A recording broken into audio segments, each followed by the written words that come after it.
Hi everyone, this is OC from Digital Adventures. Got another great project for you today. This one is called Cannon Physics. In this project we have three different sprites. We have a cannon, we have a cannonball, we have a target. I'm going to click on full screen and show you how this works. So we click on the green flag and we can actuate the cannon by our mouse. We click down and it shoots a cannonball.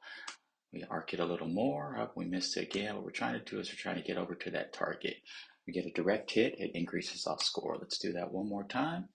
Direct hit, increase our score. So let me stop this and let's go in and let's program this out. So we're going to start off with the cannon over here. So what we're going to do is, let's clear out this existing code in here. And then we're going to go ahead and get started. So we're going to start off with the cannon. And so what we're going to do first is we're going to grab ourselves a when green flag click from events. And then what we want to do is from motion, what we want is to point in direction.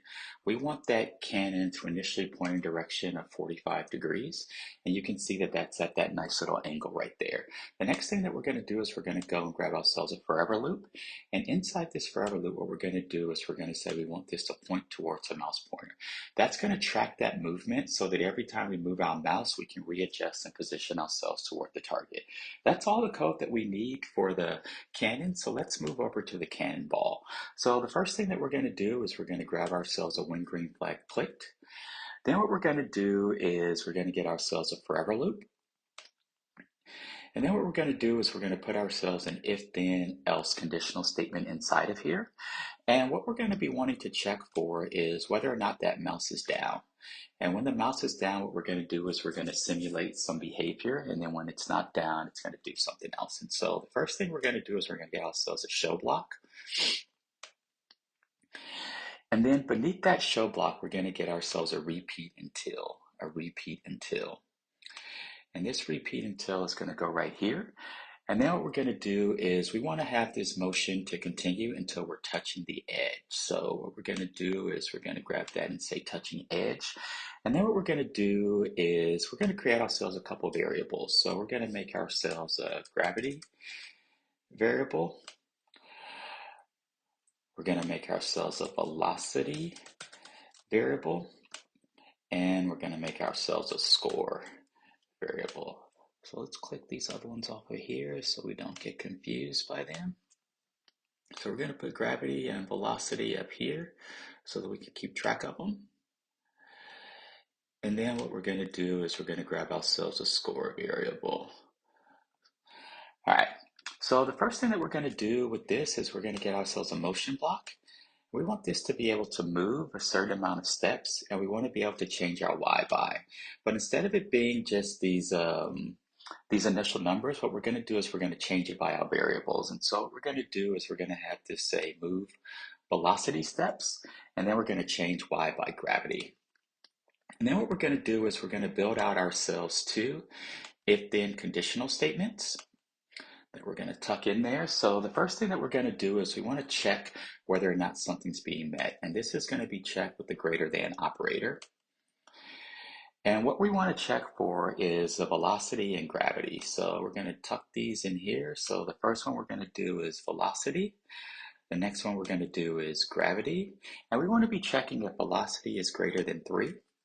And we want to check if gravity is greater than a -8. And if these conditions are met, what we want to do is we want to change these variables to be something else. So what we're going to do is we're going to change our velocity variable by -0.1. And we're also going to change our gravity variable by -0.1 if this is met. And then what we're going to do is we're going to tuck that right in underneath that change y by. And then what we're going to do is we want to broadcast a message so that we can know when we're shooting off this cannon. And so what we're going to do is we're going to tuck that right above this else here. And the message we're going to broadcast is incoming. The next thing that we're going to want to do is we're going to hide. If this is not being met, we're going to hide.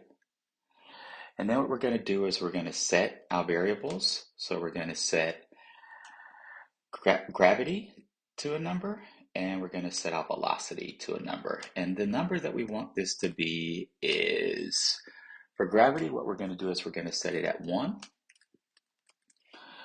And for velocity, we're going to set it at 13. The next thing that we're going to do is, let's move this up a little bit so that we can see it here, is we're going to have this point towards the mouse pointer, and we're going to have it go to the cannon. Go to the cannon. All right. So that's all the code that we need for that cannonball. Now let's finish up with the target here. So what we're going to do is on the target, we're going to get ourselves a when green flag clicked from events. And what we want to do is initially we want to set that score variable to be equal to 0, so that every time we restart the game, we're starting off at 0. And then what we're going to do is we're going to say what happens when I receive that incoming message. So we're going to get ourselves a forever loop. And inside this forever loop, we're going to nest an if-then conditional statement. And then what we're going to do is we're going to say if we're touching that cannonball, we want to be able to do something. So if we're touching the cannonball, then what we're going to do is we're going to say direct hit. We're going to do that for 1 second. And then what we're going to do is we're going to change our score by 1. Change our score by 1. All right, so that's all the code that we have. Let's click on full screen. Let's click on the green flag. And we see that we have our cannon moving. Mouse down, it shoots it. We didn't quite get there. Let's do it one more time. Up, direct hit. And what we're going to see is that score is going to go up. One more time, direct hit. Have that score goes up. And we can also see how our gravity and velocity variables are tracking. If we want to get rid of these later, we can. But hopefully you all enjoyed that project. If you like our content, give us a like, a comment, or a subscribe, and we hope to see you back for the next one. Thank you so much.